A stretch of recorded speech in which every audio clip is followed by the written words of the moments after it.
गरीतियों के नाम पौलुस रसूल का खत और उसका 5वां बाब जो 26 आयत पर मुश्तमिल है। मसीह ने हमें आजाद रहने के लिए आजाद किया है, बस कायम रहो और दोबारा गुलामी के जुए में न जुटो।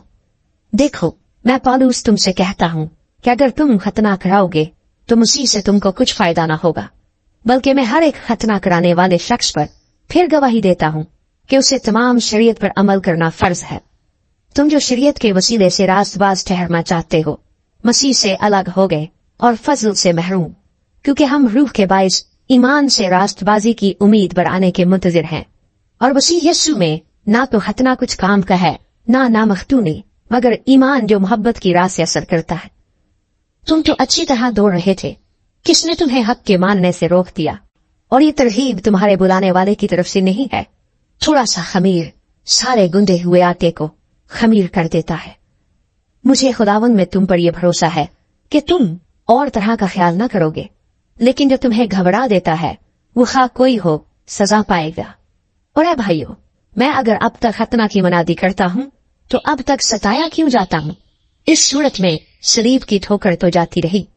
काश के तुम्हारे बेकरार करने वाले अपना ताल्लुक कता कर लेते। ऐ भाइयों, तुम आजादी के लिए बुलाए तो गए हो, मगर ऐसा ना हो कि वो आजादी जिस्मानी बातों का मौका बने, बल्कि मोहब्बत की राह से एक दूसरे की खिदमत करो, क्योंकि सारी शरीयत पर एक ही बात से पूरा अमल हो जाता है, यानी इससे कि तू अपने पड़ोसी से अपनी मानंद मोहब्बत रख। लेकिन अगर तुम एक दूसरे को काटते और फाड़े खाते हो तो खबरदार रहना कि एक दूसरे का सत्यानाश न कर दो। मगर मैं ये कहता हूँ कि रूह के माफिक चलो तो जिस्म की ख्वाहिश को हरगिज पूरा ना करोगे, क्योंकि जिस्म रूह के खिलाफ ख्वाहिश करता है और रूह जिस्म के खिलाफ, और ये एक दूसरे के मुखालिफ है, ताकि जो तुम चाहते हो वो ना करो। और अगर तुम रूह की हिदायत से चलते हो तो शरीयत के मातहत नहीं रहे।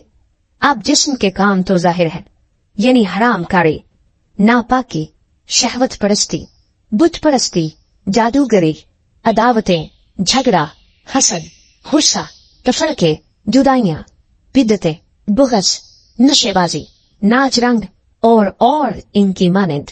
इनकी बाबत तुम्हें पहले से कह देता हूँ, जैसा कि पेशतर जिता चुका हूँ, कि ऐसे काम करने वाले खुदा की बादशाही के वारिस न होंगे।